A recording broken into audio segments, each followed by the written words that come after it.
ॐ अज्ञानतिमिरान्धस्य ज्ञानाञ्जनशलाकया चक्षुरुन्मीलितं येन तस्मै श्रीगुरुवे नमः। श्रीचैतन्यमनोभीष्टं स्थापितं येन भूतले स्वयं रूपः कदा मह्यं ददाति स्वपदान्तिकं।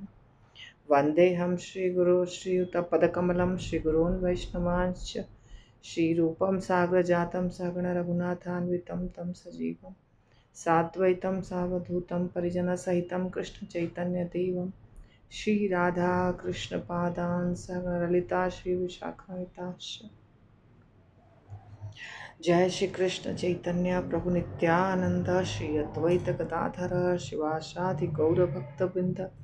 हरे कृष्ण कृष्ण कृष्ण हरे हरे, हरे राम राम राम हरे हरे।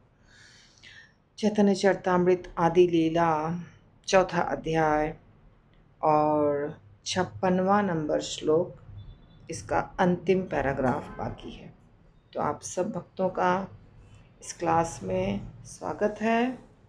आप लोग वीडियो देखा कीजिए, उसको लाइक भी किया कीजिए और उसको शेयर भी किया कीजिए। वीक में 4 दिन हमारा ये होता है। कुछ प्रॉब्लम आ गया या कहीं मैं चली गई तभी रुकेगा, नहीं तो मंडे से लेके थर्सडे तक 4 दिन चैतन्य चरितामृत और श्रीमद् भागवतम शुरू से चल रहा है। तो आप पूरा देख सकते हैं शुरू से। तो हमारा ये जो चैतन्य चरितामृत का हिस्सा है, ये बहुत थोड़ा सा डिफ़िकल्ट होता है समझना इसको। राधा कृष्ण के संबंध के बारे में चर्चा हो रही है इस श्लोक में। कृष्णदास कविराज गोस्वामी कहते हैं, राधा कृष्ण एक आत्मा दुई देह धोरी, अन्योन्य विलसे रस आस्वादन कोरी। राधा और कृष्ण एक आत्मा है परंतु 2 शरीर, और दोनों एक दूसरे के साथ भोग विलास कर रहे हैं। पर ये भोग विलास शब्द जो है, ये इसको गलती से भौतिक दुनिया का भोग विलास नहीं समझिएगा। बहुत बड़ी गलती हो जाएगी।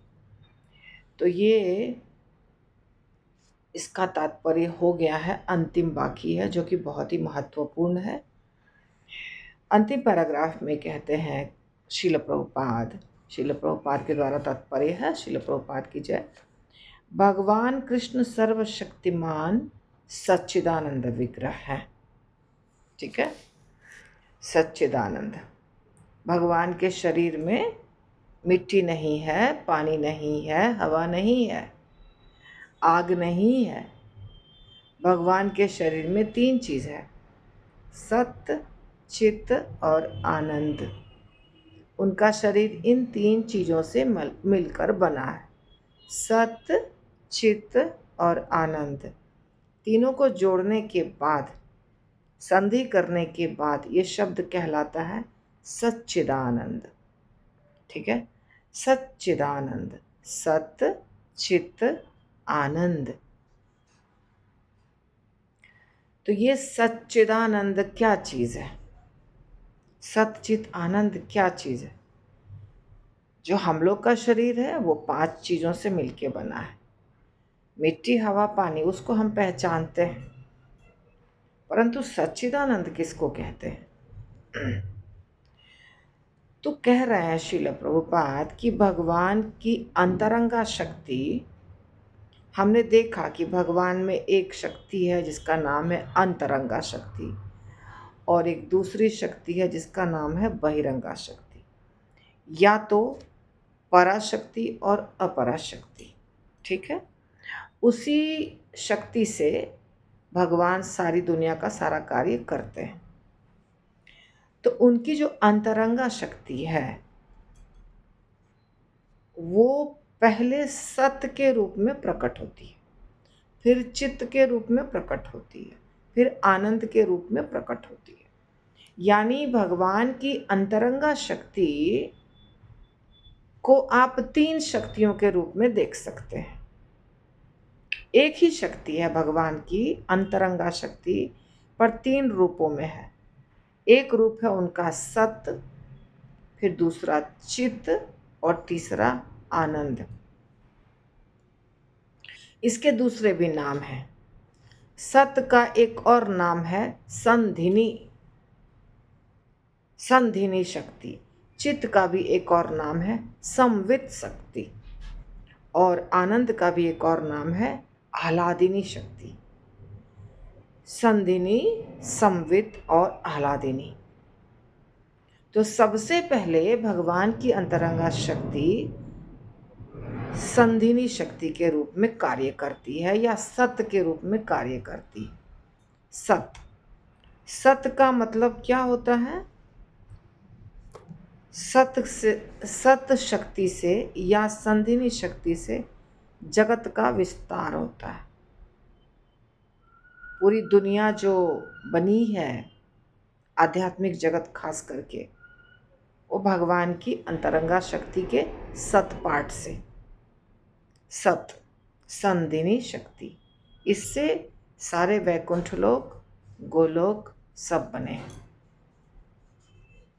फिर वही भगवान की अंतरंगा शक्ति, पहले तो बना दिया दुनिया भगवान ने, ये आध्यात्मिक जगत भगवान ने बना दिया अपने अंतरंगा शक्ति के सतपाठ से, या सत्य के रूप में प्रकट करके उससे पूरी दुनिया का निर्माण कर दिया। पर आध्यात्मिक जगत का, भौतिक जगत का नहीं, आध्यात्मिक जगत। आध्यात्मिक जगत बहुत बड़ा है। ये जो दुनिया हम देख रहे हैं, एक ब्रह्मांड के अंदर, एक ब्रह्मांड में हम रहते हैं। उस ब्रह्मांड में भी हम पृथ्वी पर रहते हैं, और उस पृथ्वी में भी हम छोटे से जगह में रहते हैं, पुणे। परंतु ऐसे अनेकों ब्रह्मांड हैं, और वो सारे के सारे ब्रह्मांड एक चौथाई है। एक ब्रह्मांड नहीं, सारे ब्रह्मांड मिलके एक चौथाई हिस्सा है आध्यात्मिक जगत का। अगर तुलना करते हैं, अगर आध्यात्मिक जगत 75% है तो भौतिक जगत 25%। ठीक है? तो ये सत भगवान की सत पोटेंसी से, सत शक्ति से या संधिनी शक्ति से भगवान ने पूरा आध्यात्मिक जगत बना दिया।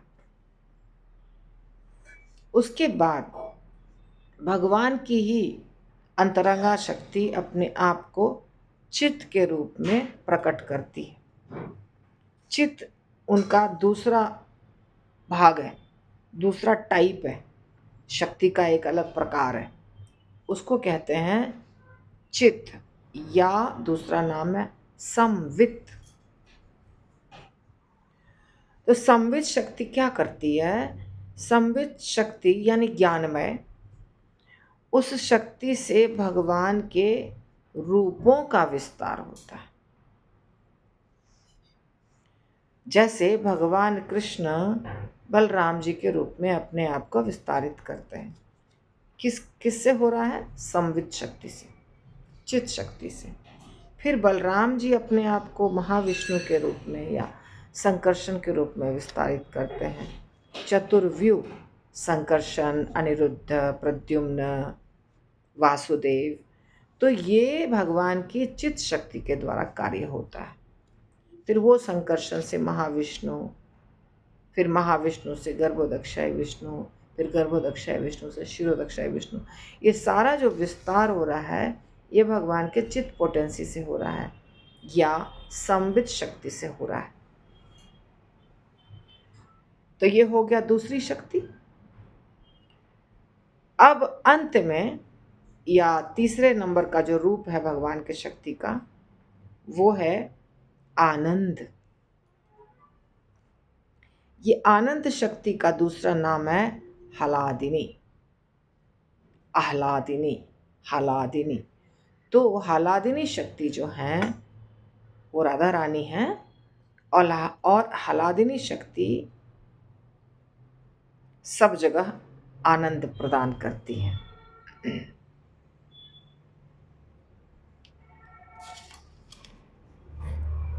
आनंद, तो आनंद जितना जगह आपको आनंद दिखता है वो सब आनंद भगवान के अंतरंगा शक्ति का रूप है, हलादिनी शक्ति का रूप है। तो इस प्रकार भगवान अपने अंतरंगा शक्ति को तीन मुख्य शक्ति के रूप में अपने आप को विस्तारित करते हैं और उससे तीन प्रकार के कार्य होते हैं। पहला आध्यात्मिक जगत का निर्माण, दूसरा भगवान का विस्तार और तीसरा आनंद। हो गया। सेई दुई एक एबे चैतन्य गोसाई रस आस्वादिते दोहे होइला एक ठाई। अब ये तो प्रभुपाद का इतना तात्पर्य था। तो तात्पर्य इतना बड़ा होता है कि हम मेन जो कथा चल रही है उसको भूल जाते हैं। तो कथा यहाँ पे थी कि भगवान कृष्ण और राधा रानी एक हैं, दो देह एक आत्मा, और उसको ही आगे बढ़ाया जा रहा है कि सेई दुई एक एबे चैतन्य गोसाई, वो दोनों अब एक हो गए हैं। अब वे रसास्वादन हेतु, यानी रस आस्वादित दोहे होइला एक ठाई। तो रस का आस्वादन करने के लिए राधा और कृष्ण एक हो गए हैं, और वो एक जो दोनों मिलके एक हैं उन्हीं का नाम है चैतन्य महाप्रभु। तो राधा और कृष्ण एक शरीर में हैं। वास्तव में भी राधा कृष्ण एक ही शरीर में थे, परंतु उन्होंने अपने आप को विस्तारित किया था दो शरीर में। उसके बाद चैतन्य महाप्रभु के रूप में फिर से वो एक शरीर में आ चुके हैं। इथी लागी आगे कोरी तार विवरण जहाँ होते होय गौरेर महिमा कथन। अतएव मैं सर्वप्रथम राधा और कृष्ण की स्थिति को स्पष्ट करूँगा, उसी महिमा के द्वारा श्री चैतन्य जाने जा सकेंगे। तो कृष्णदास कविराज गोस्वामी कह रहे हैं कि दोनों कौन हैं, राधा और कृष्ण दोनों कौन हैं, चैतन्य महाप्रभु कौन है। इस बात को यदि समझना है तो पहले राधा और कृष्ण को समझना होगा। जब राधा और कृष्ण को समझ जाएंगे तो चैतन्य महाप्रभु को खुद समझ जाएंगे। ठीक है। राधिका होयन कृष्णेर प्रणय विकार, स्वरूप शक्ति आह्लादिनी नाम जहार। आह्लाद ऐसे बोलते हैं, परंतु वहाँ अ लिखा नहीं रहता है, हलादिनी हलादिनी हलादिनी। तो कह रहे हैं राधिका होयन कृष्ण न प्रणय विकार। हाँ, श्रीमती राधिका कृष्ण प्रेम की रूपांतर हैं। प्रणय यानी प्रेम, कृष्ण प्रेम, प्रणय विकार, रूपांतर। रूपांतर का मतलब होता है विकार, और प्रणय का मतलब प्रेम। तो श्रीमती राधा रानी कृष्ण प्रेम की विकार है, यानी कृष्ण प्रेम को यदि एक रूप दे दिया जाए तो उसका नाम होगा राधा रानी, श्रीमती राधा रानी। और वे हलादिनी नामक अंतरंगा शक्ति है।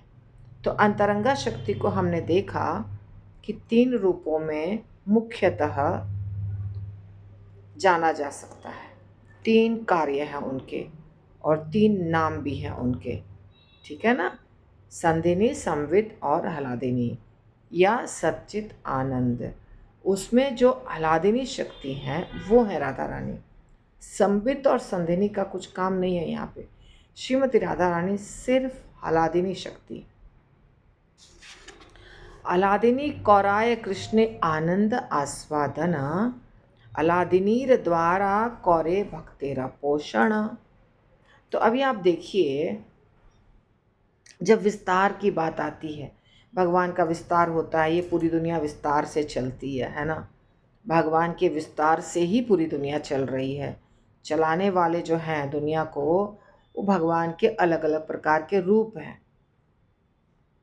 तो ये आह्लादिनी का कार्य नहीं है, ये कार्य है भगवान के चित्त पोटेंसी का या संवित का, कि भगवान के बहुत प्रकार के रूप होंगे और सब सारी दुनिया आध्यात्मिक और भौतिक जगत का मैनेजमेंट होगा। ये जो चार रूप है वो चार रूप होते हैं जिसको चतुर्व्यूह कहा जाता है। संकर्षण, प्रद्युम्न, अनिरुद्ध, वासुदेव, ये आध्यात्मिक जगत में कार्य करते हैं। गोलोक धाम में चारों तरफ चारों खड़े रहते हैं, तो ये आध्यात्मिक जगत का मैनेजमेंट करते हैं या जो भी करते हैं। भौतिक जगत का मैनेजमेंट शुरू होता है कहाँ से? कारणोदक्षाई विष्णु से स्टार्ट होता है, वहाँ से गर्भोदक्षाई और शिरोदक्षाई विष्णु। तो ये सब अलग अलग प्रकार के भगवान के विस्तार हैं। जैसे गुणावतार हो गए, गुणावतार, तो गुणावतार हो गए ब्रह्मा जी, शिव जी और भगवान विष्णु, इसको कहते हैं गुणावतार। पुरुषावतार हो गए कारणोदक्षाई विष्णु, गर्भोदक्षाई विष्णु और शिरोदक्षाई विष्णु, ये हो गए पुरुषावतार। तो गुणावतार और पुरुषावतार। फिर मनवंतर अवतार, मनु हो गए सारे 14 मनु। शक्त्यावेश अवतार, ये व्यासदेव जी, नारद मुनि जी, पृथु महाराज जी, ये सब शक्त्यावेश अवतार हो गए। तो ये जितने भी प्रकार के अवतार हैं, पूर्ण अवतार जो होते हैं, एक होते हैं लीला अवतार, रामचंद्र जी, लक्ष्मण जी, परशुराम जी, वराह, कुर्म, मत्स्य, ये सब लीला अवतार हैं। ये जितने भी अवतार हैं, ये सारे अवतार इस दुनिया में आकर कार्य करते हैं। 6 प्रकार के अवतार हैं। इनका कार्य है भौतिक जगत में, आध्यात्मिक जगत में इनका कोई कार्य नहीं है। आध्यात्मिक जगत में ये सब नाम नहीं, आपको ये 4 नाम रहेंगे आध्यात्मिक जगत में, चतुर्व्यूह। लेकिन उसके बाद जो विस्तार हुआ है, वो सारा विस्तार यहाँ पे कार्य करता है, ब्रह्मांड के अंदर। तो ये सारा कार्य भगवान के किस शक्ति से हुआ? चित्त पोटेंसी से, संवित शक्ति से हुआ। हलादिनी शक्ति का यहाँ कुछ काम नहीं है। और हलादिनी शक्ति जो है राधा रानी, उनका विस्तार से कुछ काम नहीं है। वो आनंद देती हैं भगवान को। ये जो दुनिया को चलाना है, दुनिया का सृजन करना है, नाश करना है, ये हलादिनी शक्ति का कार्य नहीं है। ये है बीच वाली शक्ति। पहला शक्ति हो गया विस्तार, विस्तार कर दिया, मतलब दुनिया बना दिया, आध्यात्मिक जगत बना दिया। सत पोटेंसी, संधिनी शक्ति से आध्यात्मिक जगत का निर्माण हो गया। अब जगत को चलाना है, चित्त पोटेंसी, उससे चलेगा जगत। क्यों? क्योंकि जगत को चलाने के लिए जितने प्रकार के विस्तार हैं, वो सब वहीं से आएंगे। और फिर तीसरा नंबर आनंद। ये आनंद जो है, ये आनंद राधा रानी है। आनंद देती हैं, दुनिया से कुछ काम नहीं है उनको।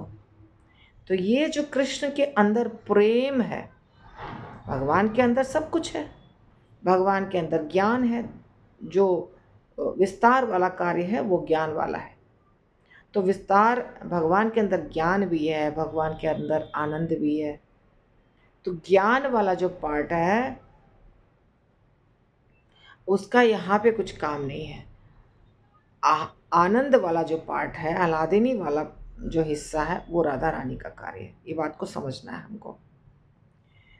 तो जो भगवान का प्रेम है, कृष्ण भगवान का जो प्रेम है, कृष्ण प्रेम है, कृष्ण प्रेम को अगर एक व्यक्ति बना दिया जाए तो उस व्यक्ति का नाम होगा राधा रानी।